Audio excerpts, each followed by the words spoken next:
Bonjour tout le monde et bienvenue dans ce nouveau cours de physique, ondes optiques et physique moderne.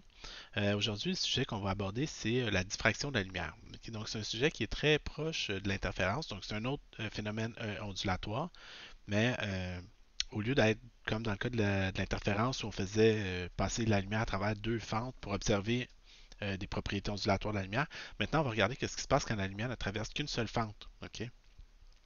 Mais à la base, le phénomène pardon, de diffraction est aussi typiquement relié à la nature ondulatoire de la lumière. Ok?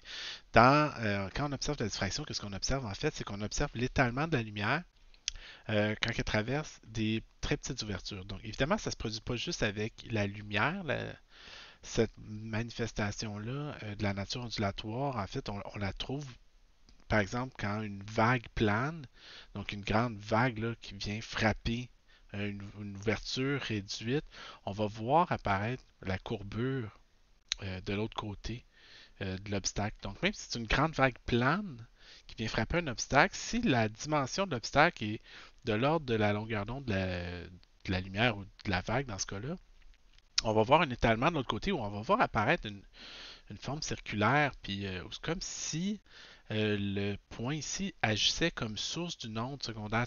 On s'imagine assez simplement lancer une pierre dans un étang. Qu'est-ce qu'on va voir? La pierre va tomber, puis il va y avoir une vague circulaire à la surface d'un étang. Mais c'est comme si soudainement la vague qui venait frapper ici, la source qui est ici, agissait comme une source secondaire à son tour, qui est d'où l'onde part dans toutes les directions. Ok? Euh, ce phénomène-là, comme je le disais juste avant, ça se manifeste surtout quand la largeur de la fente qui est traversée par la lumière ou la vague, dans notre cas, euh, devient comparable. On parle d'un maximum d'une centaine, une dizaine ou une centaine de fois la longueur de l'onde qu'on utilise. Donc, c'est pour ça que quand vous avez des très larges ouvertures, le phénomène de diffraction, il ne s'observe pas. Mais au fur et à mesure qu'on réduit la largeur de la fente, de plus en plus, on voit la nature ondulatoire de l'onde apparaître. Puis c'est ça qui va faire en sorte qu'à un moment donné, on va voir apparaître euh, la diffraction en tant que telle. Donc, à quoi ça ressemble la diffraction? Si on regarde ici ensemble, ici c'est la diffraction créée par un laser rouge, tout simplement. Là. Donc, vous avez un laser rouge dont la lumière va traverser une fente de largeur variable. Ok? Puis, ce qu'on va faire, c'est qu'on va augmenter ou réduire la largeur de la fente. Donc, ici, quand la fente est relativement étroite, on voit déjà la tache de diffraction apparaître de l'autre côté. Imaginez que vous avez la lumière d'un laser comme ça qui traverse une ouverture très large. Ok? Le point de lumière, à la limite, là, il va passer très facilement dans le trou. Ok? Donc, ce que vous allez voir apparaître sur l'écran, c'est vraiment juste un point de lumière sur votre écran. Donc, au fur et à mesure qu'on élargit la fente, ben, on se trouve à avoir de plus grande partie de la lumière qui va réussir à passer, mais on va surtout on va perdre l'effet de diffraction. Donc, à la limite, on s'imagine bien que si on continuait d'élargir la fente, on verrait juste un point lumineux au milieu. Maintenant, au fur et à mesure qu'on réduit la largeur de la fente, c'est là que ça devient plus intéressant, on voit de mieux en mieux l'étalement de la lumière apparaître. Ok? Donc, au fur et à mesure qu'on dé- qu'on réduit la largeur de la fente, on voit l'étalement de la lumière de mieux en mieux. Ok? Donc, c'est ça qu'on avait de représenter ici là, sur cette figure-là. Dans le fond, c'est la figure de diffraction produite par la lumière. Donc, vous avez un laser qui frappe une ouverture très étroite, on va apparaître des taches sombres. Ok? Puis la lumière s'est complètement étalée ici. Donc, comment est-ce qu'on explique ça? Ok? Qui est probablement la question à laquelle vous ne vous posez pas. Ok? Mais, donc, pour ça, on va utiliser. On n'a pas encore parlé beaucoup de la nature. Ben, ce qu'on va utiliser, c'est ce qu'on appelle le principe de Huygens. Le principe de Huygens, c'est juste un artifice mathématique ou physique, appelez ça comme vous voulez, mais c'est juste un outil qu'on se donne pour décrire une onde. Ok? Donc, ce que ça nous dit, le principe de Huygens, c'est que chacun des points d'un front d'onde agit comme une source de petites ondes secondaires. Puis on dit, à un instant ultérieur, l'enveloppe des bords avant des petites ondes forme le nouveau front d'onde. Oui, ok, qu'est-ce que ça veut dire ça? Ok, bon, on va aller regarder ensemble euh, un petit vidéo qui décrirait ça ici. Ok, donc imaginez que vous avez la situation suivante, que vous avez une onde, excusez, donc que vous avez un point là, autrement dit, on laisse tomber une pierre dans un étang, on va voir apparaître quoi? On va voir apparaître une onde. Ok, à partir de là. Le principe de Huygens nous dit quoi? Nous dit que à un moment, un instant plus tard, on peut choisir, ok, de poser ça, de tracer plusieurs sources secondaires sur ce front d'onde-là. Ok? Puis qu'est-ce qu'on va. Dans le fond, ça, c'est propagation d'une onde normale, entre guillemets. Ok? Comment Huygens va le représenter? C'est qu'il va nous dire euh, on peut à chaque instant, donc, excusez là, ok? Donc, voyons une onde se déplacer. Ok? Rendu au bout, ok, qu'est-ce qu'on va faire? C'est qu'on va tracer plusieurs ondes secondaires sur ce front d'onde-là. Ok, donc, excusez. Là. Donc, on avait notre cercle, notre front d'onde, ok, qui est le sommet de la vague qui est produite par la source. Un moment plus tard, on choisit de tracer plein de sources secondaires sur ce front d'onde-là. Chaque source secondaire agit comme une source ponctuelle. Ok. Donc, si on revient, on dit chacun des points d'un front d'onde agit comme une source de petites ondes secondaires. Puis l'enveloppe forme l'enveloppe des barres avant forme le nouveau front d'onde. Donc, on divise en plein d'ondes secondaires. On regarde. Qu'est-ce qui se passe? On trace chaque onde secondaire. On va tracer l'enveloppe des barres avant. Puis ça va nous donner un nouveau front d'onde. C'est sûr qu'en bout de ligne, pour l'instant, là, ça change absolument rien. Tout ce que ça fait, c'est qu'on va venir décrire exactement ce qu'on observe déjà. Ok. Donc à la fin, on retrace plein de petites ondes secondaires. Ok. Ces petites ondes-là secondaires vont émettre chacune un front d'onde. Puis ce front d'onde-là, on va tracer l'enveloppe. On voit juste la même chose. C'est littéralement juste un truc mathématique ici pour décrire le comportement des ondes. OK? Oups, excusez. OK. Donc, merci. Donc, en quoi est-ce que ça va nous permettre de décrire comme il faut le comportement des ondes? Ben, c'est qu'on va appliquer ça. Imaginons qu'on a une surface, une onde plane ici. OK? Donc, on va faire le même exercice. Donc, on a une onde plane. On place plein de petites sources secondaires. On laisse avancer ça dans le temps. Ça va nous tracer un nouveau front d'onde. Qu'est-ce qu'on va faire? C'est qu'on va venir tracer des sources secondaires sur ce front d'onde-là qu'on va laisser avancer. Ensuite, on va laisser avancer le nouveau front d'onde. Une onde plane va se déplacer comme on est habitué. Là où ça va se corser, c'est ici. OK? Qu'est-ce qui se passe au moment où le front d'onde frappe un obstacle percé d'une petite ouverture? OK? Ben, c'est qu'à ce moment-là, le front d'onde ne pourra pas être tracé partout. OK? Il va juste avoir un front d'onde plat, puis on va tracer, mettons, deux sources secondaires dans l'exemple. On pourra en tracer littéralement le nombre qu'on veut. OK? Qu'est-ce qui se passe maintenant quand j'additionne mes deux fronts d'onde? OK? Ben là, je n'ai plus des ondes partout. Donc, je vais, pour chaque point, je vais tracer la somme des amplitudes individuelles. Je vais avoir quelque chose où là, je vais voir la nature sphérique apparaître. OK? Donc, un peu plus tard, je viens tracer mon nouveau front d'onde. Je mets différentes sources sur mon nouveau front d'onde. Je laisse ça avancer. OK? Après, qu'est-ce que je fais? Je vais venir tracer des petites ondes secondaires puis les laisser avancer à leur tour, ainsi de suite. Donc, j'ai vu comment l'onde plane. Pourquoi que ça développe une courbure de l'autre côté? C'est une façon de se le représenter. OK? Donc ici, j'insiste sur le fait que c'est une représentation parce que c'est pas quelque chose qui est absolu. Là, je veux dire. C'est juste une façon de se représenter la progression d'une onde. OK? À la base, ce que ça nous permet de faire, c'est de se dire qu'à chaque fois qu'on a une source, un front d'onde, on peut diviser ce front d'onde-là en sources secondaires puis laisser les ondes partir à partir de là. Mais c'est exactement ce qu'on va faire pour expliquer la diffraction. Okay? Quand on va vouloir expliquer la diffraction, dans le fond, qu'est-ce qu'on va faire? C'est qu'on va se dire, dans la fente qui vient d'être éclairée, on va supposer que cette fente-là est une multitude de sources secondaires qui vont toutes émettre une onde en même temps. Puis on va regarder ce qui se passe sur un écran loin de la fente. Ce qu'on observe, ok, c'est cette figure-là. Donc une tache brillante centrale, puis des taches secondaires qui sont moins brillantes. Ok. Donc si on regardait comment variait l'intensité en fonction de la position, on verrait un pic central très brillant, puis après ça, on fait un minimum ici.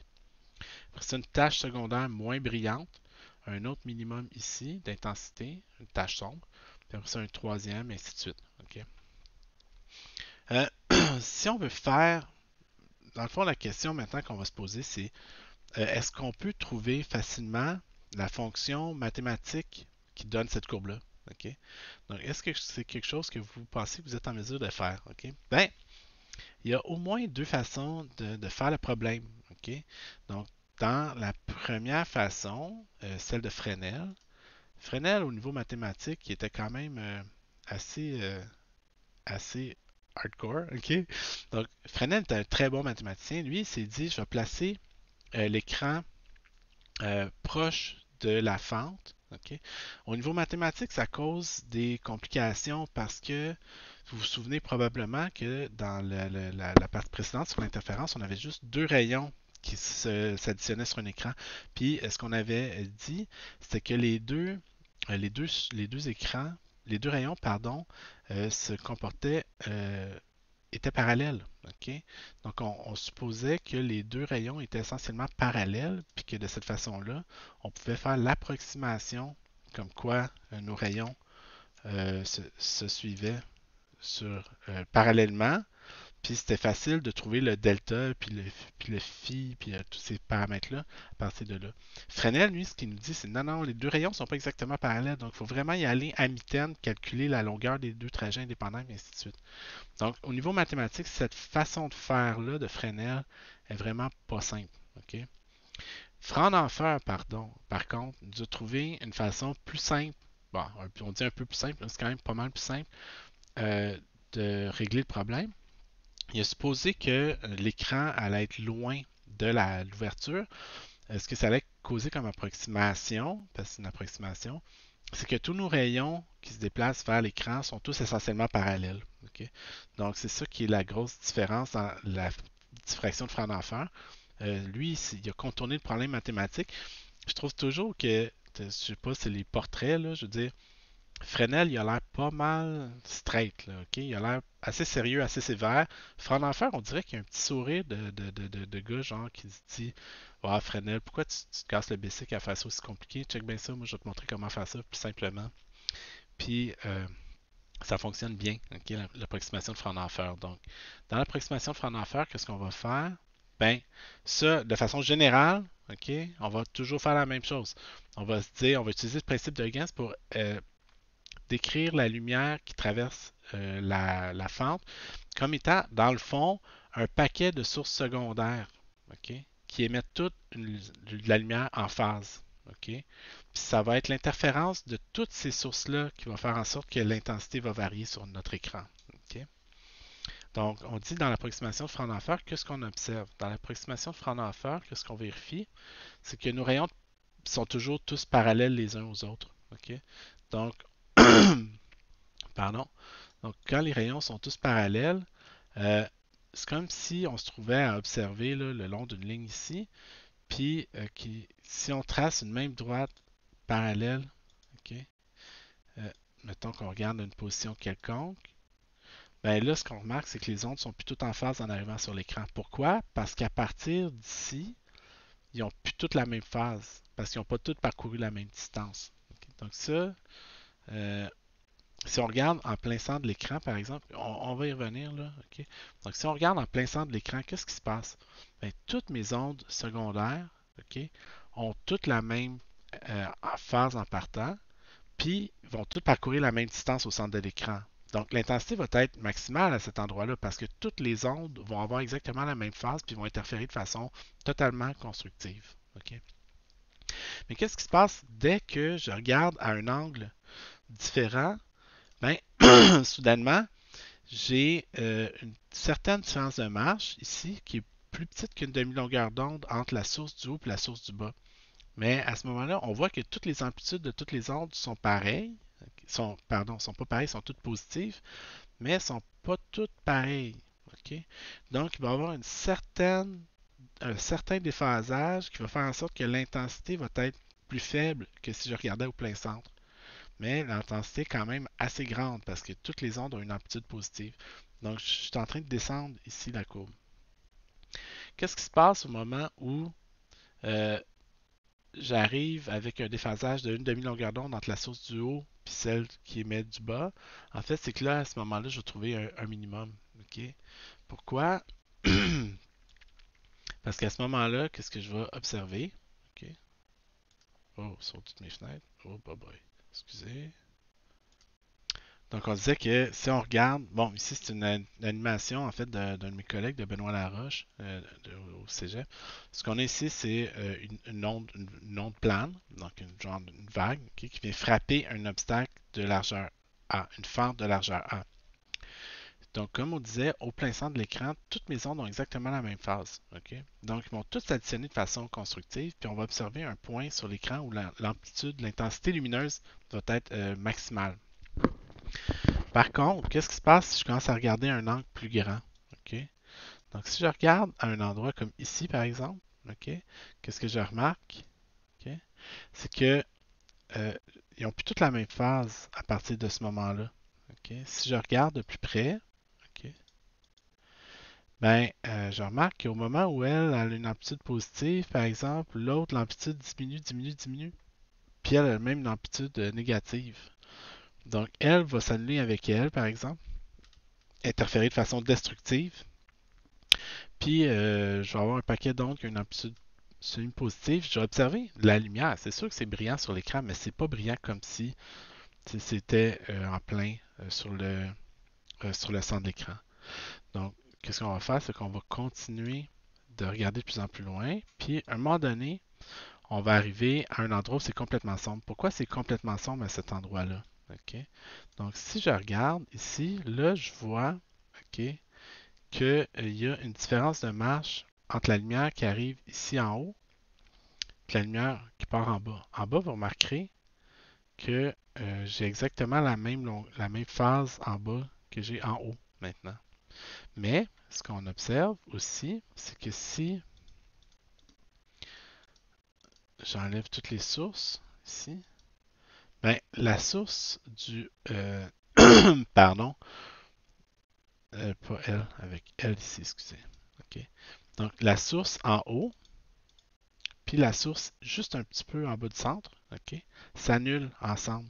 OK? Ils ont des phases de grandeur égales, ils ont des amplitudes de grandeur égale et de signes opposés. OK? Donc j'ai plus IC, moins IC, ça donne 0 quand j'additionne ces deux-là ensemble. Si j'additionne L puis L, qu'est-ce que je remarque? OK? C'est que ces deux-là aussi ont des phases de grandeur égale et de sens opposé. OK? Ont des amplitudes égales et de signes opposés. OK? À partir de la ligne en pointillé blanc ici. OK? Cette ligne en pointillé blanc, là, qu'est-ce que est comme ça ici? OK? Et comme ça, OK? Ce que ça représente, c'est qu'à partir de ce point-là, toutes les ondes ont la même distance à faire jusqu'à l'écran. OK? Donc, c'est pour ça qu'on la met, voyons, excusez, comme ça. OK? Donc, à partir de là, il reste la même distance à parcourir jusqu'à l'écran. Donc, c'est la différence de marche qui se produit avant cette ligne-là qui est importante de considérer.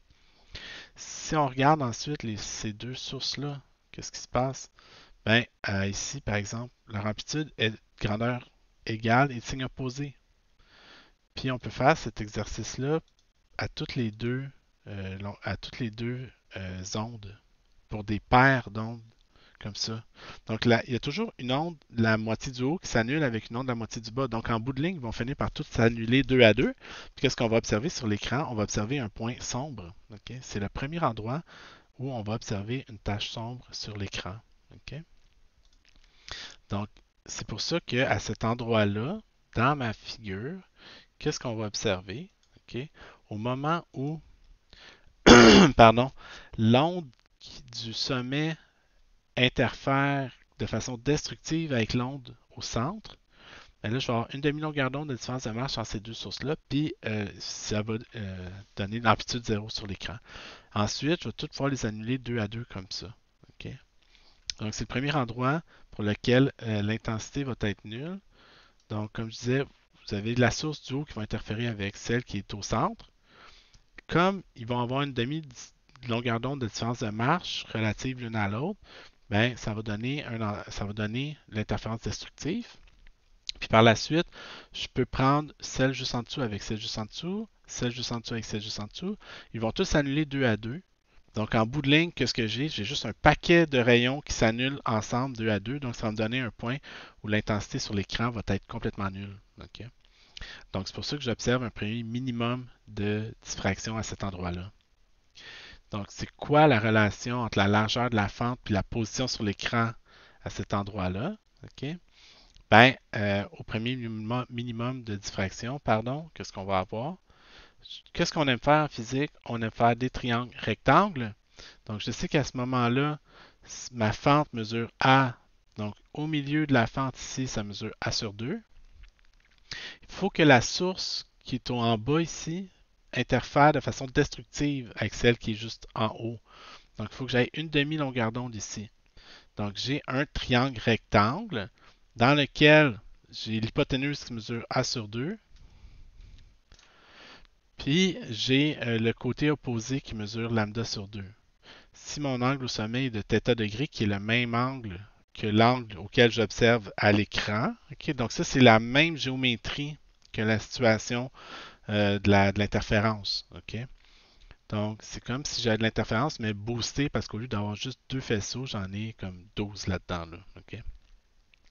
Donc, tant que l'onde au sommet s'annule avec l'onde au milieu, donc autrement dit, quand je regarde une position θ telle que le côté opposé fait lambda sur 2 puis l'hypoténuse fait A sur 2, ben je sais que le sinus de l'angle θ, ça va valoir quoi? Lambda sur 2 divisé par A sur 2, autrement dit, lambda divisé par A. OK? Donc, pourquoi on disait, excusez, là, je vais juste réorganiser ça un petit peu. Euh, donc, nous, ce qu'on disait, c'est imaginons, on vient de le dire, on vient de dire j'ai un triangle. Euh, puis, donc j'ai un côté qui fait.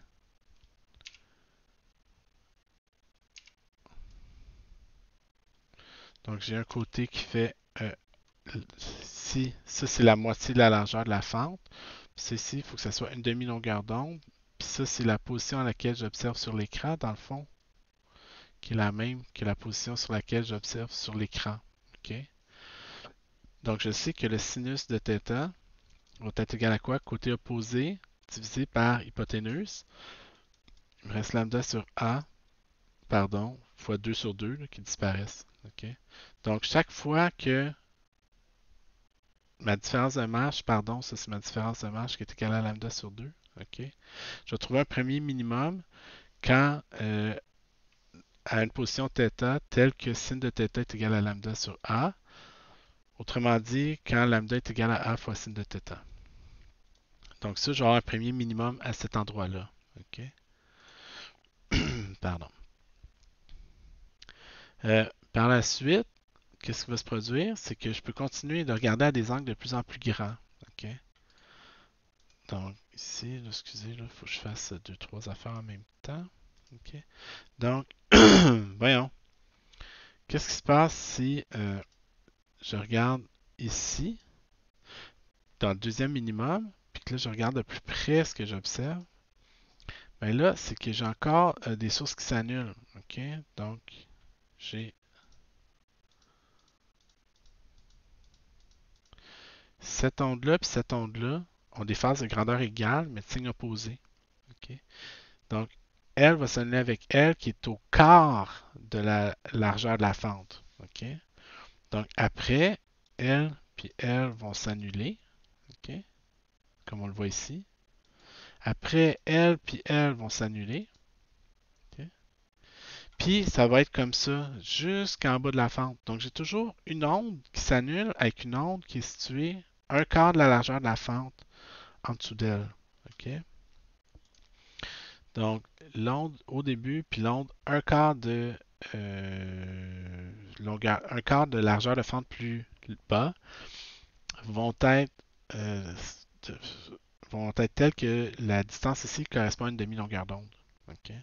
Donc là, je vais me retracer un nouveau triangle rectangle parce que c'est ça que j'aime faire. OK? Dans ce triangle rectangle-là, ce que je vais avoir, c'est que je vais avoir la fente qui est ici, puis la fente qui est ici, qui s'annule. Donc, ça mesure A sur 4. OK? Donc, j'ai un côté qui mesure A sur 4.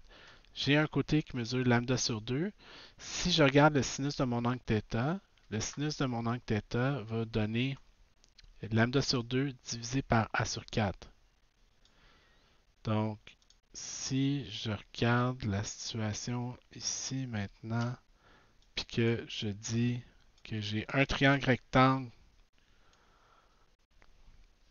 que ça ici, ça mesure lambda sur 2, puis que ça mesure A sur 4, à quelle position je vais trouver? Okay, ben, sin de θ va être égal à lambda sur 2 divisé par A sur 4. Donc, à lambda sur 2 fois 4 sur A, 2 lambda sur A, quand 2 lambda est égal à A fois sin de θ. Okay? Donc, mon premier minimum, je l'avais quand sin de θ, pardon, quand A sin de θ est égal à lambda. Mon deuxième minimum, je le trouve quand A sin de θ est égal à 2 lambda. Et pour nous, c'est suffisant pour généraliser. On va trouver un minimum de diffraction à chaque fois que A sin θ est un nombre entier de longueur d'onde. Okay? Ou ici, M est égal à quoi? M ne peut pas prendre. OK, ça ressemble, puis il faut les distinguer. OK? Dans l'interférence, on avait cette relation-là qui disait que A sin θ est égal à M lambda, qui correspondait, c'était D sin θ qui était égal à M lambda. Ça me donnait la position des maximums d'interférence, là où l'intensité sur l'écran était maximale. Mais ici, j'ai une formule qui ressemble beaucoup.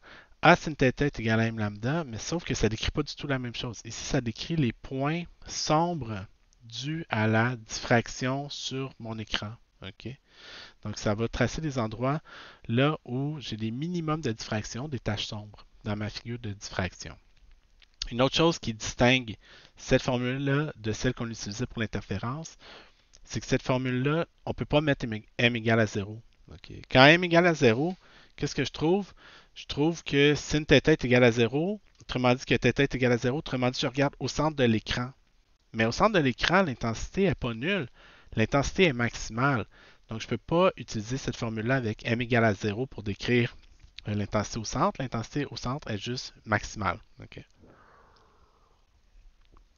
Excusez, c'est le combienième café aujourd'hui, je ne sais pas. Donc, m peut prendre des valeurs entières, plus ou moins 1, plus ou moins 2, plus ou moins 3, ce qui correspond à... Je me promène dans tellement de fenêtres, là. Vous ne comprenez pas ça. Donc, ici, on a m égale, mettons, au maximum, la tâche centrale est ici. Ça, c'est le minimum de diffraction d'ordre 1. Donc, j'ai ici A sin θ est égal à lambda. Ici, c'est mon minimum d'ordre 2. Donc, A sin θ est égal à 2 lambda, A sin θ est égal à 3 lambda, puis j'ai les mêmes valeurs négatives, donc moins 1, moins 2, moins 3, qui correspondent à des positions négatives sur mon écran. Donc, je viens de trouver une façon de généraliser. Tout ce qui me reste à faire, c'est le sin θ, à quoi ça correspond encore une fois. Ben, c'est comme dans l'expérience de Young, comme dans l'interférence qu'on a vue dans le dernier cours, le Y, okay, la position Y de, du minimum, ben, on sait que le sin de θ, pardon, la tangente de θ ici est égale à Y sur L, où Y est la position sur l'écran, puis L la distance à l'écran. Donc, dans l'approximation de Fraunhofer, puis c'est juste vrai dans l'approximation de Fraunhofer, on décrit un sin θ ici, là, un angle θ à partir de Y sur L. Ben, c'est parce que nous, tangente de θ est à peu près égale à sinus de θ, donc ça permet de simplifier encore plus le problème.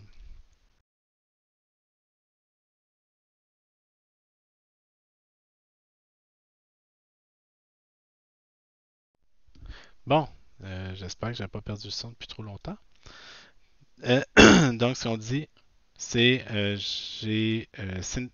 dans l'approximation de Fraunhofer, on peut supposer que tangente de θ et sinus de θ sont pareils, essentiellement pareils, parce qu'on travaille quand la position Y sur l'écran est petite devant la distance à l'écran. On veut que l'écran soit loin de la fente. OK?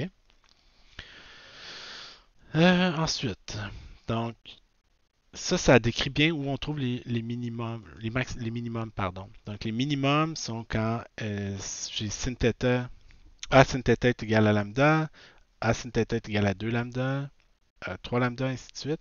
On va nous supposer que les maximums secondaires vont être à peu près à mi-chemin entre les minimums. Donc, on n'a pas une formule qui nous donne exactement la position des maximums secondaires. On a juste une formule qui nous donne à peu près. Okay? Donc, qu'est-ce qu'on va faire? Si je veux trouver la position du maximum secondaire, du centre de la tâche ici, ben, ce que je vais faire, du centre de la tâche, là, par exemple, la deuxième tâche brillante, là, qui est. Oups, excusez. Oups, excusez. Oups, excusez. Okay? Donc, si je veux la. Voyons. Ah, excusez-moi, là, je suis un peu mêlé. Si je veux la position du maximum qui est ici, qu'est-ce que je vais faire? C'est que je vais aller voir sur la figure qui est ici maintenant. Donc ça, c'est le centre de la tâche principale, le minimum. Le deuxième minimum, entre les deux, j'ai le maximum secondaire. Vous remarquez, les tâches ne sont pas symétriques ici autour de leur centre. Là. Okay? Le maximum est un petit peu du côté droit ici, est un petit peu du côté gauche ici, il est plus rapproché du centre de l'écran. Mais nous, on va supposer que le maximum secondaire est à peu près à mi-chemin entre les deux. Donc si on regarde, donc ça ici, ça décrit un peu ce qu'on a vu là. Une première application, on dit une fente large de 50 microns est éclairée par une longueur d'onde de 589 nanomètres. On observe une figure de diffraction sur un écran situé à 3 mètres de cette fente. Okay. Déterminer la largeur du maximum central de diffraction. Donc, nous, ce qu'on sait, c'est qu'on va observer une figure de diffraction, comme ça. Okay. Nous, on sait aussi à quel endroit on peut trouver la position des minimums de diffraction. Donc, on sait que les minimums vont apparaître quand A fois sin de θ va être égal à m fois lambda.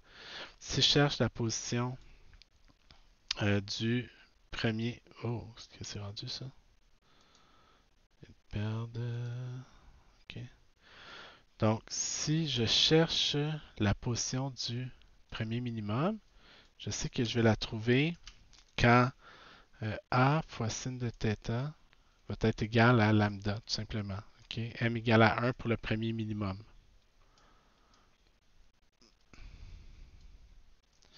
Donc, sin θ, c'est y sur L. Nous, qu'est-ce qu'on dit? On dit la largeur de la fente, c'est 50 microns. Donc, 50 fois 10 moins 6. On cherche le Y. Okay? Donc, on ne sait pas il est où le minimum, mais on sait que l'écran est à 3 mètres, puis que la longueur d'onde qui éclaire le montage, c'est 589 nanomètres. Donc, ça va me donner une valeur de Y, pardon, égale à 3,5, à peu près 3,53 cm. Donc, 3,53 cm. Okay? Donc, ça, c'est la position du premier minimum. Donc, c'est quoi la largeur de la tâche? Mais la tâche fait deux fois ça, okay? Parce que la tâche, elle part de moins 3,5 jusqu'à plus 3,5. Moi, je viens de trouver encore une fois, ce que je viens de trouver, c'est la largeur de la fente centrale. Excusez, c'est la position du minimum. Donc, si je veux trouver la largeur de la fente, je dois multiplier par 2 parce que ma figure a cette allure-là. Là. Okay. Donc, moi, je viens de trouver ça ici qui est à 3,5 cm de là. Si je veux la largeur de la tâche, la largeur, ça va être 2 fois 3,53. Donc, excusez, j'écris pas super bien. Hein? 2 fois 3,53. Donc, largeur de la fente, à peu près 7 cm. OK. Estimer la position du premier maximum secondaire de diffraction. Ben, on vient de le dire. Le premier maximum secondaire de diffraction est à peu près à mi-chemin entre le premier minimum et le deuxième minimum. Donc, nous, on a calculé la position du premier minimum, 3,5 cm du centre. On va calculer la position du deuxième minimum. Okay? Donc, c'est quoi la position du deuxième minimum? Ben, on sait que A sin θ est égal à 2 fois lambda pour le deuxième minimum. Donc, A qui est 50 microns. Sin de θ qui est Y2, je vais l'appeler Y2 pour le distinguer du Y qu'on a calculé tantôt, sur la longueur 3 mètres. C'est 2 fois 589 fois 10-9. Donc, la Y2, si vous remarquez, c'est 2 fois Y1. OK? C'est 7.068, là. 7.07 cm. OK? Donc, ça, c'est 7.07 cm.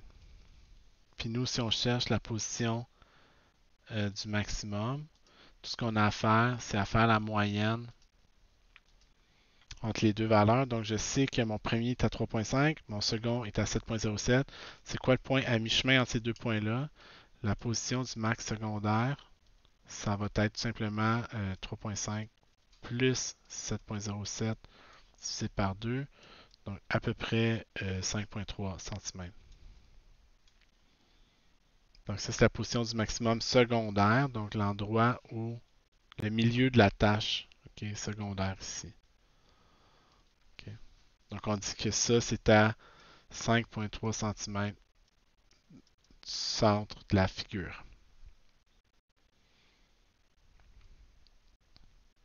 À la question 2, OK, qu'est-ce qu'on vous dit? On vous dit, euh, pardon, on dit deux fentes larges de 50 microns distantes de 0.25 mm sont éclairées par une lumière à 589 nanomètres. Donc, on reprend la figure qu'on avait, la situation qu'on avait où on avait une fente de 50 microns éclairée par un laser à 589 nanomètres avec un écran 3 mètres. Donc, on sait où tombe le minimum de diffraction dans cette condition-là. Mais maintenant, qu'est-ce qu'on vient faire? C'est qu'on vient rajouter une deuxième fente identique à 0.25 mm de la première. Pardon. On dit on va observer une figure d'interférence et diffraction simultanément. Donc, cette figure-là maintenant. Donc, prenez une seule fente, vous voyez ça. Prenez deux fentes, qu'est-ce qu'on observe? Vous observez. Je vais changer de vidéo. My God. OK. Donc, prenez deux fentes. Vous allez observer quoi? Vous allez observer une figure d'interférence et de diffraction. Donc, l'enveloppe, c'est la figure de diffraction. À l'intérieur, les franges rapprochées, c'est la figure d'interférence. Okay? Donc, la largeur des fentes va avoir une influence sur la position des minimums de diffraction. Okay? Donc, ici, ici, ici, ici. Tandis que la distance entre les fentes va venir affecter la position de la figure d'interférence. Maximum, minimum, maximum, minimum. Okay? Donc, c'est ce qui se produit. Vous avez deux choses. Si vous prenez une seule fente de largeur A, vous allez observer une figure de diffraction. Si vous rajoutez une deuxième fente identique à la première, séparée d'une distance D, vous allez faire apparaître à l'intérieur de ça une figure d'interférence. Okay? Puis c'est là que ça va devenir le fun, parce que la question qu'on va se poser bientôt, c'est comment décrire mathématiquement cette patente-là ici. Là. Comment décrire mathématiquement la fonction qui décrit cette figure d'interférence-diffraction. Donc, je résume. Une fente, figure de diffraction pure, avec des minimums clairement définis. Quand vous avez une deuxième fente identique à la première séparée d'une distance d, bien là, vous allez voir à l'intérieur de la figure de diffraction, vous allez voir apparaître une figure d'interférence. Donc, une succession de franges brillantes, sombres, rapprochées, qui vont... autrement dit, la structure générale de l'enveloppe dépend de la largeur de la fente parce que c'est dominé par la diffraction, alors que la structure fine à l'intérieur, les franges individuelles qu'on voit dans la grosse tache centrale, ben, eux, ça va dépendre de la distance entre les fentes parce que c'est un terme purement d'interférence. Donc, c'est ça qu'on a ici, encore une fois, la figure de diffraction, les grosses taches brillantes. À l'intérieur de ces taches brillantes-là, on observe la figure d'interférence, donc la petite structure avec les franges rapprochées. Okay? Puis, qu'est-ce qu'on précise? C'est que la position des minimums de diffraction dépend de la largeur des fentes, la position des franges d'interférence dépend de la distance entre les fentes. Donc, chaque paramètre a une influence distincte sur l'allure de la figure. Évidemment, nous, si on veut savoir il y a combien de fentes, de franges brillantes, pardon, d'interférence dans notre premier pic de diffraction, qu'est-ce qu'on va faire? C'est qu'on va aller se demander quel est l'ordre de la frange d'interférence qu'on trouve dans le minimum de diffraction. Donc, ici, ce que je me dis, c'est, par exemple, pour l'appliquer à la situation qu'on a ici, je me dis, au centre, je vois combien de taches brillantes ici. OK? Ben, expérimentalement, j'en vois 1, 2, 3, 4, 5, 6, 7, 8, 9, 10, 11, 12, 13. Donc, je vois 13 franges brillantes d'interférence dans ma tâche centrale de diffraction. Dans l'exemple qu'on vous donne, comment on en observe? Ben moi, je vais me demander, là, ici, là, quelle frange est-ce que je verrai à cet endroit-là? Donc, partant du centre où m est égal à 0 dans l'exemple de l'interférence, j'aurai frange d'interférence d'ordre 1, 2, 3, 4, 5, 6, 7. La frange d'ordre 7 ici tombe à l'endroit où j'observe mon minimum de diffraction. Donc, je ne vois pas la figure le pic d'interférence d'ordre m égale à 7. Il tombe là où l'intensité est nulle à cause de la diffraction. Okay? Donc, je vais venir faire le même petit exercice ici. Puis, calculer quel est le numéro, quel est le m de la frange d'interférence qui tombe à la position du premier minimum de diffraction. J'ai calculé à la position, le Y du premier minimum de diffraction. Je sais que le minimum de diffraction tombe à 3,5 cm du centre. Donc, si mes fentes sont séparées de 0,25 mm, puis que je veux savoir l'intensité à 3,5 cm du centre de l'écran, pardon, je connais l'intensité à 3,5 cm du centre de l'écran, je cherche la combienième frange. Puis on trouve que c'est m égale à 5. Donc, qu'est-ce que ça veut dire? Ça veut dire que je ne vois pas. Donc, combien de franges brillantes se trouvent à l'intérieur du maximum central de diffraction? Ben, si je regarde la grosse tâche au centre, autrement dit, si je fais le même exercice ici, okay, je verrai 0, 1, 2, 3, 4, mais je ne verrai pas 5 parce qu'elle tombe dans le minimum de diffraction. Donc, c'est ce qu'on a ici aussi. On dit quelles sont les franges que je vois. Okay. Je vois les franges pas moins 5 puis plus 5 parce que les autres ils tombent dans le minimum de diffraction. Donc, je vois moins 4, moins 3, moins 2, moins 1, 0, 1, 2, 3, 4. Donc, je vois 9 franges brillantes dans le maximum central.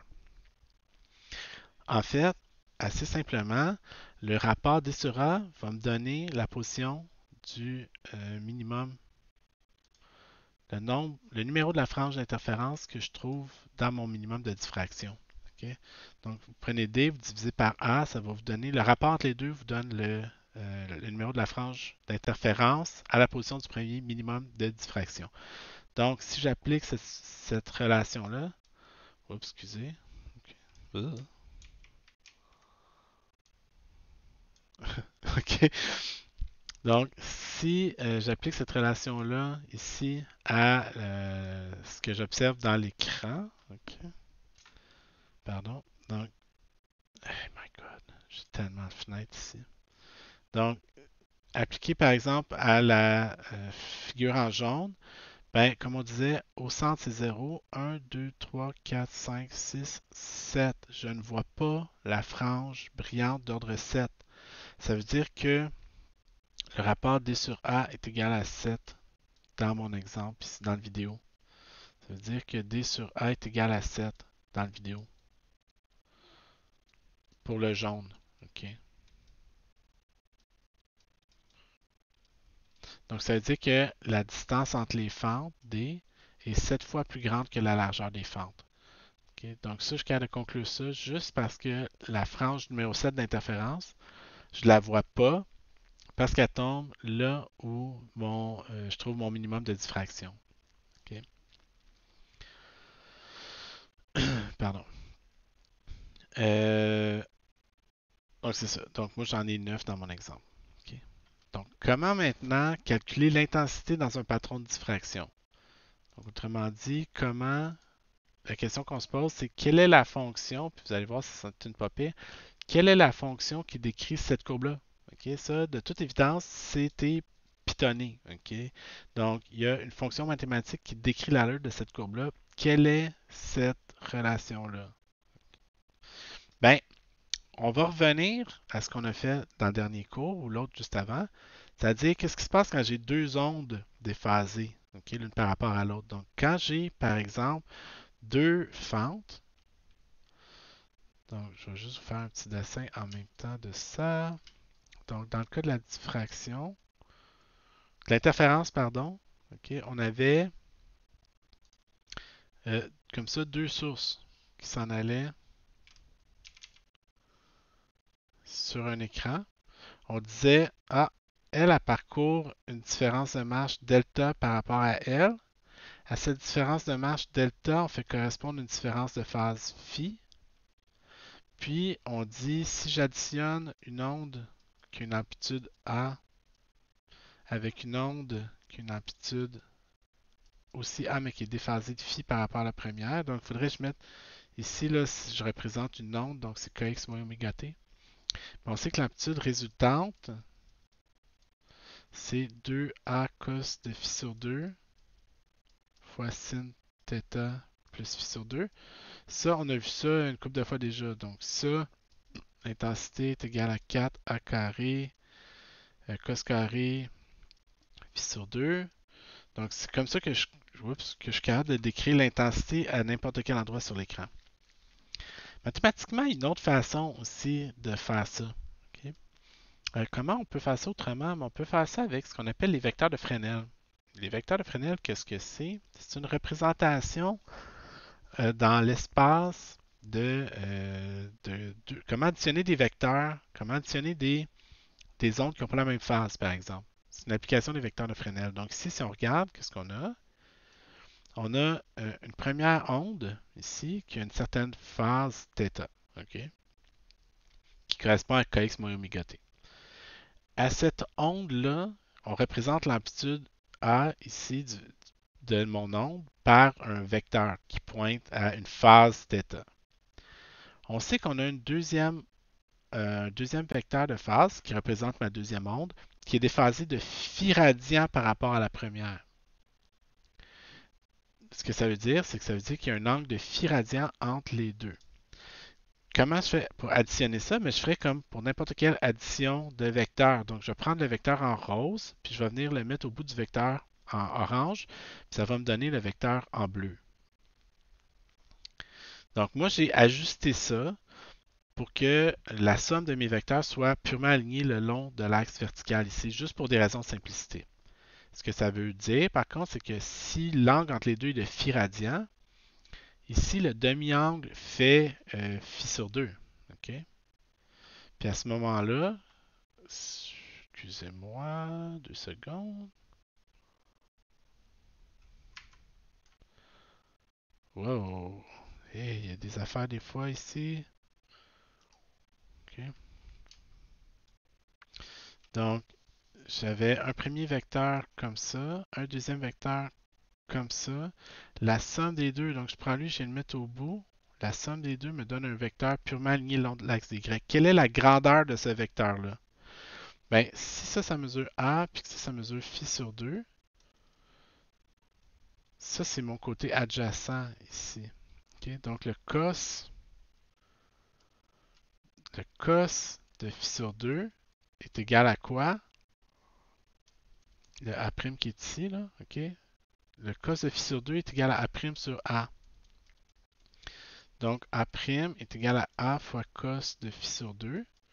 Comme c'est symétrique, celui-là ici mesure aussi phi sur 2, puis ça mesure aussi le même A' ici. Donc, l'amplitude résultante mesure 2 fois A', 2 fois A fois cos de phi sur 2. Donc, l'amplitude résultante de la superposition de deux ondes dépend de phi, puis l'intensité variant comme le carré de l'amplitude va être 4 A carré cos carré de phi sur 2. Il n'y a rien qui devrait vous surprendre là-dedans. OK? C'est juste une autre représentation. Donc, au lieu de le faire de façon mathématique ou trigonométrique, on va le faire de façon géométrique. Maintenant, qu'est-ce qui se passe si, au lieu d'avoir deux ondes, je viens de me rendre compte que toute cette petite démarche-là, je viens de la faire, alors que j'enregistrais pas le bon moniteur, évidemment. OK. Excusez-moi. Donc, je vais répéter un peu. J'aurai peut-être le temps de couper au montage. Donc, j'ai représenté mes deux ondes ici. OK. Comme il y a un angle de phi entre les deux, il y a un angle de phi sur 2 à la moitié parce que j'ai mis ça de façon symétrique autour de la verticale. Si j'ai mon premier vecteur comme ça ici, en vert, c'est son côté adjacent, donc à l'angle de phi sur 2. Donc, cos de phi sur 2 est égal à quoi? À ce que j'ai appelé A' ici, le côté adjacent divisé par A, l'hypoténuse. Donc, A' est égal à A fois cos de phi sur 2. J'ai pris mon deuxième vecteur ici qui est symétrique, qui est vraiment pareil au premier, qui mesure A et qui a un angle de phi sur 2 ici. Donc, son A' vaut aussi A fois cos de phi sur 2. Puis moi, ce que je fais, c'est que les additionner, je les additionne graphiquement. Donc, je prends le deuxième, je le mets au bout du premier. Je remarque que mon vecteur somme ici fait 2 fois A'. Donc, l'amplitude résultante, c'est 2 fois A', donc c'est 2 fois A fois cos de phi sur 2. Ce qui est le même résultat qu'on avait obtenu de façon trigonométrique dans le cas de l'interférence dans la semaine dernière, quand on avait regardé ça ensemble. Donc, on retrouve la même formule, autrement dit. Autrement dit, il n'y a rien de nouveau là-dedans. C'est des choses qu'on avait vues la semaine dernière, mais c'est juste qu'on le voit d'une autre façon. La semaine dernière, on l'avait présenté de façon plus trigonométrique. On l'avait présenté en limite de façon plus algébrique. Là, on avait deux fonctions sin qu'on additionnait. On avait une identité trigo qui nous permettait d'additionner deux fonctions sin. Puis on trouvait ça. Là, on le fait de façon graphique. OK. Qu'est-ce qui se passe si je veux le faire maintenant puis appliquer cette situation-là à mon onde, à ma fente de largeur A? Bien, à ma fente de largeur A, la différence, c'est que, supposons que je regarde en plein centre de l'écran. OK? Toutes les ondes ont exactement la même phase. Au centre de l'écran, l'interférence va être parfaitement constructive parce que tous les vecteurs de Fresnel vont pointer dans la même direction. Donc, tous mes petits vecteurs d'onde ont toutes une amplitude qui pointe dans la même direction. Puis au centre de l'écran, ça me donne une amplitude maximale. OK? Donc, j'additionne. Là, j'ai mis 12 sources secondaires. Donc, j'additionne je trace 12 petits vecteurs phases. Puis, je sais qu'additionnant ensemble, la longueur totale de ces 12 petits vecteurs-là, ça mesure amplitude maximale. C'est impossible d'additionner ces 12 vecteurs-là pour que ça donne une grandeur, une somme plus grande que ça. OK? Donc, indépendamment, c'est quoi la valeur de A, moi, je vais l'appeler A maximum. C'est impossible d'additionner ces vecteurs-là pour que ça donne plus que ça. Maintenant, qu'est-ce qui se passe quand je regarde pas exactement au centre, mais à un angle un petit peu plus grand? Okay? Partout ailleurs sur l'écran, il va apparaître une différence de phase entre les sources. Ce que ça va faire, c'est que ça va faire varier la phase d'une source à l'autre. Donc, si 1 et 2 ne parcourent pas la même distance, il va y avoir une différence de phase entre 1 et 2. Mais il va y avoir aussi une différence de phase entre 2 et 3, entre 3 et 4, entre 4 et 5, 5 et 6, ainsi de suite. Donc, chaque petit vecteur va être déphasé au vecteur qui le précède, okay, d'une quantité égale. Quelle est cette quantité-là? Ben, ici, c'est pas simple de trouver le déphasage entre chacune de mes sources. Mais ce que je sais, c'est que si puis ça, laissez faire le. Oups, excusez. Wow, wow, wow, wow, wow, wow, wow, wow. Voyons. Hey, hey, hey, hey. Mon curseur n'est pas dans le bas d'écran, là. Ok, mon curseur est ici. Ok. Ouf, des fois. Tiens. Donc, pardon. Donc, supposons là, que. Excusez, je suis pas encore. Donc, supposons que dans l'exemple de la diffraction, okay, j'avais deux fentes comme ça. J'avais la première, la deuxième. On disait il y a une différence de marche delta ici. Quand je regarde à un angle θ, si ça c'est d, la distance entre les fentes. Puis on disait delta sur d est égal à delta sur lambda, ouais, est égal à sin de θ. Là. Mais on savait aussi que delta sur lambda est égal à phi sur 2pi. OK? Donc on disait, moi, à cette différence de marche delta entre les deux sources, je vais associer une différence de phase phi. OK? Maintenant, qu'est-ce qu'on va faire? C'est qu'on va prendre un peu la même chose. Là, c'est un test que je fais, voir si ça va marcher. Oh. OK. Donc maintenant, qu'est-ce qu'on va faire? Je vais transformer ça en...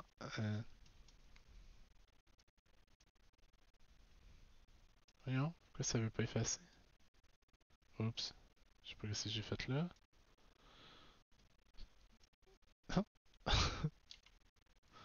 Je vais effacer. Gosh. Ah, je peux effacer lui. OK. Bon. Maintenant qu'au lieu d'avoir deux fentes séparées d'une distance d, que je n'ai qu'une fente de largeur A maintenant. OK. C'est la même chose que cette situation-là. OK. Sauf que moi, j'ai dit, ça me permettait de trouver une différence de phase phi entre la source du haut et la source du bas. Ben, ce que ça va me permettre de faire dans le cas de la diffraction, attendez une seconde, là, c'est que ça va me permettre, hey, des fois, là, ce logiciel-là,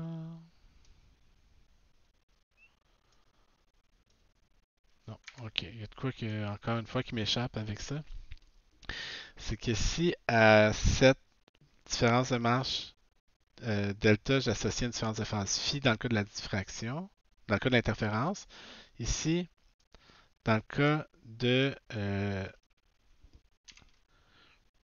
la diffraction, je vais associer une différence de phase alpha entre la source du haut et la source du bas. Donc ici, j'ai euh, j'avais comme relation que delta sur d est égal à sin de θ. Donc delta est égal à d sin θ. Donc ça me permettait d'écrire phi est égal à quoi? 2pi fois d sin θ sur lambda. Ben, ici, c'est pas tout à fait pareil. Parce qu'ici, le sin de θ,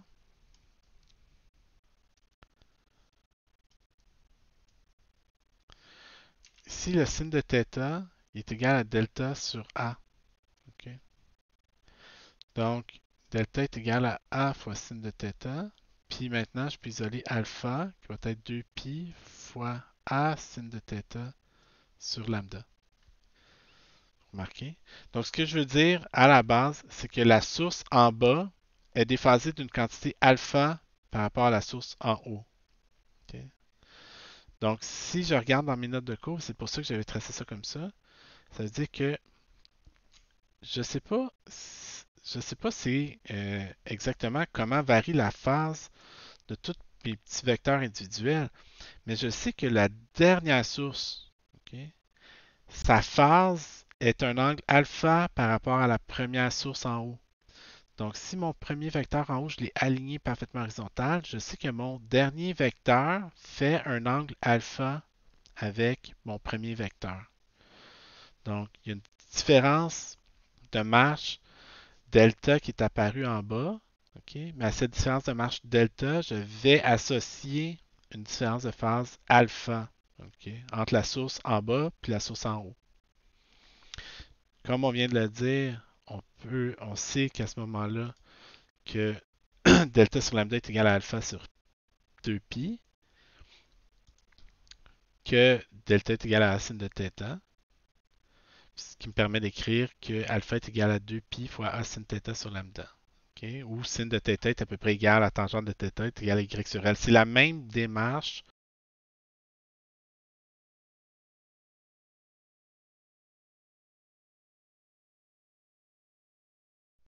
Donc, c'est la même démarche que j'avais faite dans le cas de l'interférence. Okay?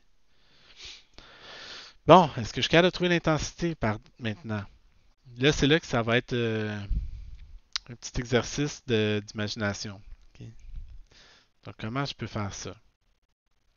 Ben, moi, ce que je veux, c'est trouver l'amplitude résultante. Comme on a fait tantôt, on dit l'amplitude résultante, c'est l'amplitude de la somme de tous mes petits vecteurs individuels. Donc, si j'ai 12 petits vecteurs comme ça, la somme de ces 12 petits vecteurs-là, c'est un vecteur qui part du début du premier puis qui s'en va à la fin du dernier. Donc, cette amplitude-là mesure A. Ok. La longueur de l'arc de cercle, c'est l'amplitude maximale A max. Vous vous souvenez tantôt, quand j'additionnais tous mes vecteurs individuels, j'obtenais la longueur maximale possible que j'appelais A max. Ici, tout ce que j'ai fait, c'est que j'ai pris mes 12 petits vecteurs, puis au lieu de les mettre sur une ligne, je les ai enroulés sur un arc de cercle. Mais c'est les mêmes 12 petits vecteurs. Donc, la longueur de l'arc de cercle est encore égale à A max ici. Ce que je sais, c'est que l'angle entre la première et la dernière source est de alpha rad.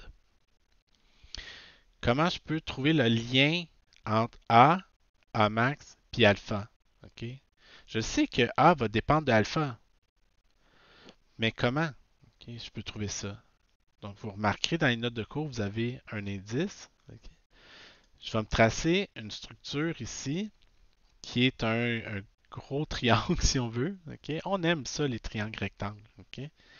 Ben, parce que normalement, j'aurais juste un triangle isocèle ici. J'ai tracé même une bisectrice ici, ok, qui est perpendiculaire, juste pour dire.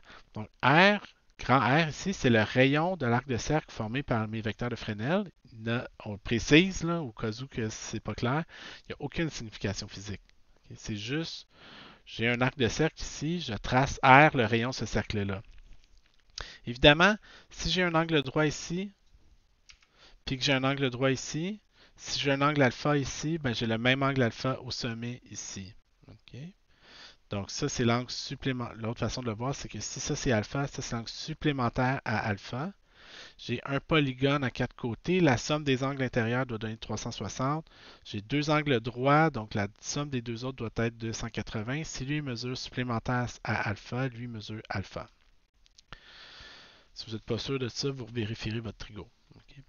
Ensuite, qu'est-ce que je vais faire? Je vais me tracer une bisectrice, comme je vous disais. Pourquoi? Parce que je veux être capable d'avoir un angle droit. J'ai besoin des triangles rectangles en physique. Donc, qu'est-ce que j'observe? J'observe que le sinus de alpha sur 2 ici va être égal à quoi? Le sinus d'alpha sur 2 va être égal à A sur 2 divisé par R. Ok.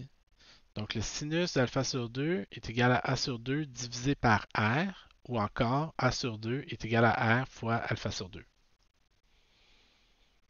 Bon, ici, on va juste mettre R qui est égal à 2R sin de alpha sur 2. D'autre part, qu'est-ce qu'on sait? On sait que la longueur d'un arc de cercle, c'est quoi le lien entre la longueur d'un arc de cercle, le rayon, puis l'angle? Mais c'est la définition d'un angle en radian. C'est que l'angle en radian est égal au rapport entre la longueur de l'arc de cercle puis le rayon du cercle. Donc, l'angle alpha est égal à A max divisé par R, ou encore A max est égal à R fois alpha. Donc, tout ça, ça me permet de dire quoi? Ben, je vais venir remplacer en fait, j'aurais dû isoler R ici. Là, je suis un peu innocent. J'aurais dû dire que grand R, c'est A max sur alpha parce que je vais venir remplacer grand R ici par A max sur alpha. Donc, il me reste quoi? Il me reste A est égal à 2 fois A max sur R, A max sur alpha, pardon, fois sin d'alpha sur 2. Puis, pour des raisons de simplicité, je vais juste réorganiser un petit peu mes termes pour l'écrire sous. Donc, ici, pardon, j'ai remplacé le R par A max sur alpha. Puis, tout ce qu'il me reste à faire ensuite, c'est juste pour réorganiser ça un petit peu. Donc, je vais envoyer le 2 en bas pour que ça soit plus beau. OK? Donc, j'ai A qui est égal à A max fois le sin d'alpha sur 2 divisé par alpha sur 2. Donc, si je veux trouver l'intensité dans ma figure, qu'est-ce que je vais faire? Ben, je vais regarder à quel angle j'observe. Si je veux l'intensité en un point sur l'écran, ben, je vais calculer le Y, je vais trouver le Y de ce point-là, calculer le déphasage que ça induit. OK? Puis après, je vais utiliser ce déphasage-là dans cette équation-là pour trouver c'est quoi l'amplitude résultante. Là, ici, évidemment, on a juste l'amplitude. Nous, ce qu'on veut, c'est l'intensité. Donc, on sait que l'intensité est proportionnelle au carré de l'amplitude. Donc, l'intensité va varier comme cette fonction-là au carré. Je vais mettre A max au carré est égal à 0. Encore une fois, ici, on ne se préoccupe pas de savoir c'est quoi l'intensité maximale. Nous, tout ce qu'on veut savoir, c'est quoi la grandeur de l'intensité maximale. Nous, ce qu'on va vouloir savoir toujours, c'est l'intensité relative à l'intensité maximale. Donc, c'est I sur I0 qu'on cherche toujours, qui est sin carré d'alpha sur 2 divisé par alpha sur 2 au carré.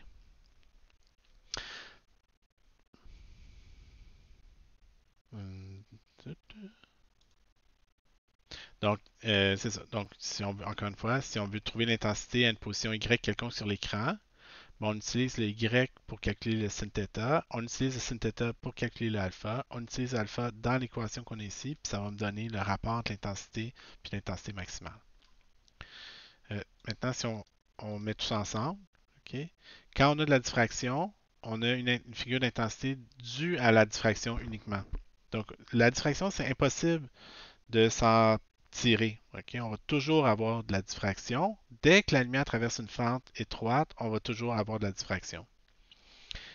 Qu'est-ce qui se passe si j'ai deux fentes? Je vais ajouter de l'interférence. Ben, en fait, excusez, si j'ai deux fentes, je vais avoir de l'interférence. Donc, à une position Y sur l'écran, on va calculer une phase, une position sin θ à une position Y sur l'écran, qui va me donner une différence de marge delta que je vais utiliser pour calculer une différence de phase phi, que je vais utiliser dans cette formule-là. Évidemment, si j'ai les deux, qu'est-ce que je fais? Ben, je vais avoir le produit des deux. Donc, je vais avoir, si j'ai deux fentes de largeur A, ben, la largeur des fentes fait en sorte qu'il y ait de la diffraction. Puis le fait qu'il y ait deux fentes fait de l'interférence. Donc, je vais avoir une combinaison de ces deux équations-là. Puis une façon de le représenter, ben, le facteur d'interférence, c'est quelque chose qui varie entre 1, 0, 1, 0, 1, 0, 1, 0, ainsi de suite. Puis la distance entre les maximums dépend de la distance entre les fentes. Dans le facteur de diffraction, lui, c'est un petit peu plus compliqué. C'est maximum au centre, puis après ça, ça décroît à 0, puis ça remonte, mais jamais autant, ça redescend à 0, puis ainsi de suite. Donc, si je regarde la combinaison des deux, ben, si j'ai une figure comme ça, multipliée par une figure comme ça, c'est la convolution des deux courbes, ça me donne une courbe qui a cette allure-là, qui est la courbe qu'on utilise dans toutes les vidéos, toutes les animations qu'on a faites ici pour vous montrer comment l'intensité variait. Donc, les deux facteurs qui sont importants. La distance entre les fentes va me donner la position des maximums et des minimums d'interférence. La largeur des fentes va me renseigner sur la position des minimums de diffraction, des taches sombres de diffraction. Puis si on fait une application, par exemple, comme l'application 3, on dit deux fentes de 0.04 mm de large et séparées de 0.25 mm sont éclairées par un laser hélium-néon de longueur d'onde 633 nanomètres. L'écran est à 3 mètres des fentes. Quelle est l'intensité relative de la frange brillante d'interférence d'ordre 4? Bon, il y a du stock là-dedans. OK, qu'est-ce qu'on va faire? On va faire ça en plusieurs étapes. OK? Donc, la première chose qu'on va faire, c'est à la question 3, c'est calculer la position Y pour la frange brillante d'ordre 4. OK? Donc, nous, ce qu'on sait, c'est que pour les franges d'interférence brillantes, d sin θ est égal à m lambda. Nous, on dit la distance entre les fentes, c'est 0.25 mm. Donc, 0.25 fois 10 moins 3. Sin θ, c'est Y sur la distance à l'écran qui est de 3 mètres. L'ordre 4, puis lambda, la longueur d'onde qui éclaire le montage, 633 nanomètres. Donc, on trouve une position Y de 3,04 cm. Okay. Donc, nous, autrement dit, on cherche l'intensité lumineuse à 3,04 cm du centre de la figure. Qu'est-ce qu'on doit calculer? Mais là, on a à la fois de l'interférence et à la fois de la diffraction dont on doit tenir compte. Donc, la première chose qu'on va faire, c'est calculer. C'est l'étape 2. Okay? Calculer phi. Okay? Donc, on sait que phi sur 2pi est égal à delta sur lambda ou delta est égal à d sin de θ sur lambda. Donc, phi va être égal à la distance d, 0.25 mm, fois y sur L, donc 3.04 fois 10-2, sur lambda, 633 nanomètres. Il manque un 2pi. Ok, excusez, là. Fois y sur L, L est égal à 3 mètres. Donc, c'est 2pi fois d fois y sur lambda fois L. Okay? Donc, on trouve ici que phi est égal à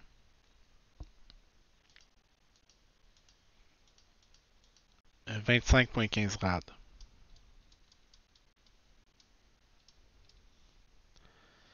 Ensuite, on va calculer la valeur de alpha. Alpha est égal à quoi? Okay? Ben, alpha sur 2pi est égal à delta sur lambda ou delta est égal ici à A fois sin de θ. Donc, alpha va être égal à 2pi fois A fois Y sur lambda fois L. Donc, 2pi fois A, la largeur de la fente, 0.04 mm de large. 0.04 fois 10-3. Y, on cherche à 3.04 cm. Ça n'a pas changé. Ça, c'est Y. Lambda, c'est 633 nanomètres. Puis L, c'est la distance à l'écran, 3 mètres. On trouve que alpha est égal à 4.02 rad. Ensuite, qu'est-ce qu'on fait? On avait phi est égal à 25,15.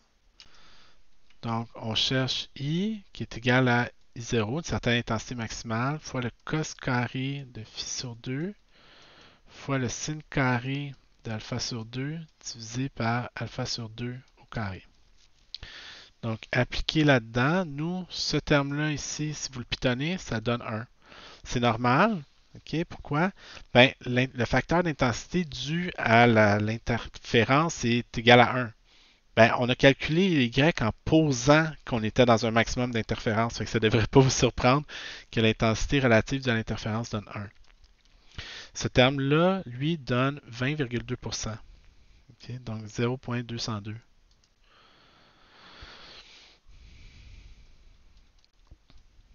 Donc, l'intensité relative à l'intensité centrale est égale à 0,202 ou encore 20,2% de l'intensité maximale.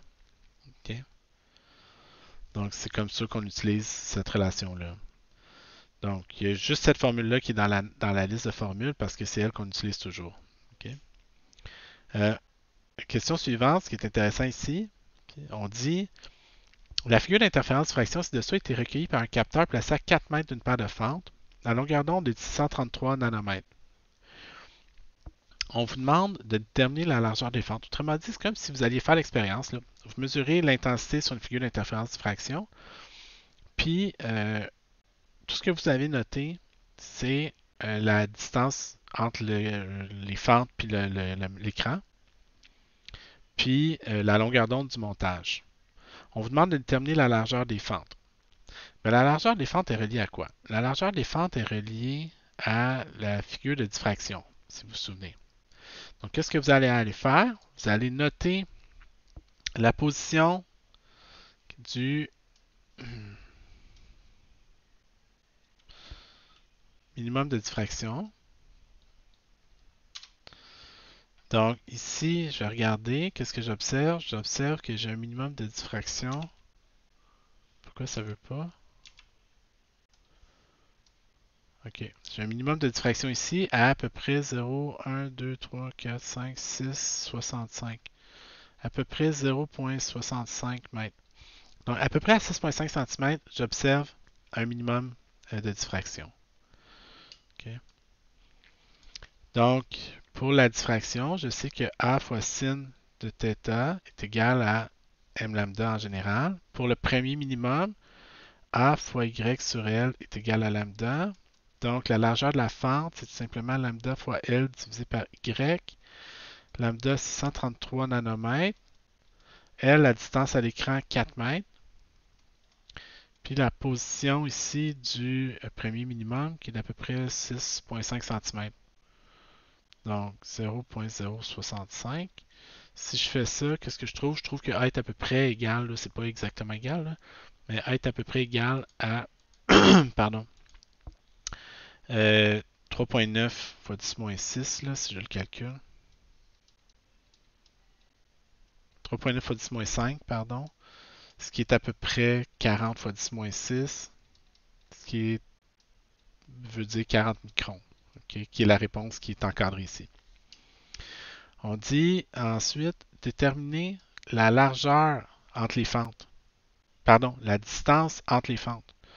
Donc, la distance entre les fentes est rattachée à quoi? Elle est due à la... qu'est-ce qui va être affecté par la distance entre les fentes? C'est la position des franges d'interférence individuelles. En particulier, là, il s'agit juste d'en trouver une qui tombe pile poil sur un... Ah, elle-ci. Okay. Donc, cette frange d'interférence-là tombe directement à 5 cm. Donc, c'est quoi son numéro à elle? Elle, c'est maximum central à m égale à 0. Elle, c'est 1 lambda, 2 lambda, 3, 4, 5, 6, 7, 8 lambda. Okay. Donc, on sait que pour l'interférence, là, on est dans la question B. Pour l'interférence, D fois sin θ, delta, est égal à m fois lambda. Nous, on cherche D, qui va être égal à m fois lambda fois L divisé par Y.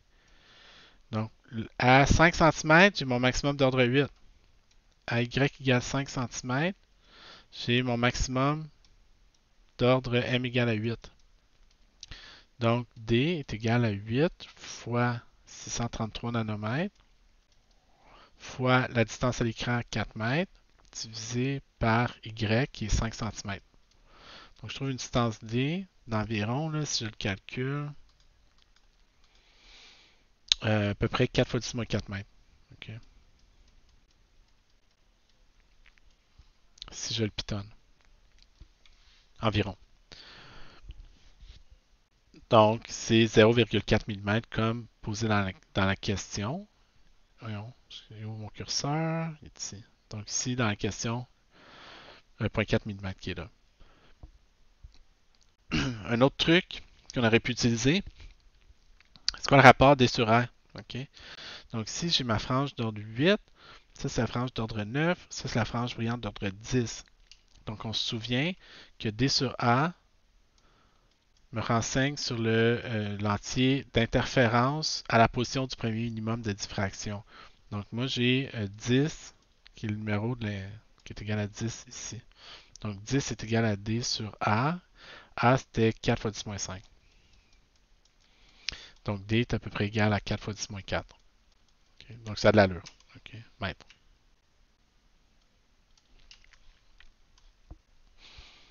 À la question C, on vous demande quoi? Calculer l'intensité à la position Y égale à 2 cm. Bon, mais ça, je ne le ferai pas parce que on vient de le faire. Littéralement, on vient de la faire la question juste avant.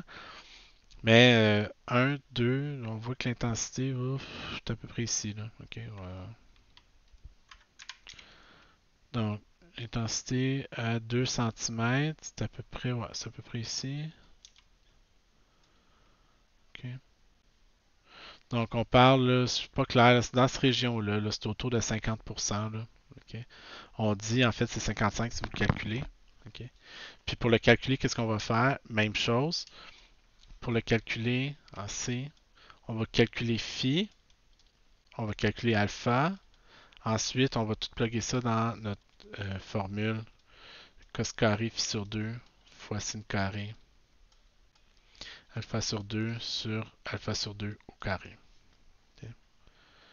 Donc, c'est ça qu'on va venir faire ici. chose que je ne ferai pas avec vous. Je vais vous laisser pratiquer. Donc, faites 4 questions. Ça a pris 1 heure et demie. Ok. Euh, on va revenir sur ça au début du prochain cours. Ok. Donc, ça va être tout pour aujourd'hui. Dans le prochain cours, on va aborder le critère de Rayleigh. Ok. Donc, bonne fin de journée tout le monde.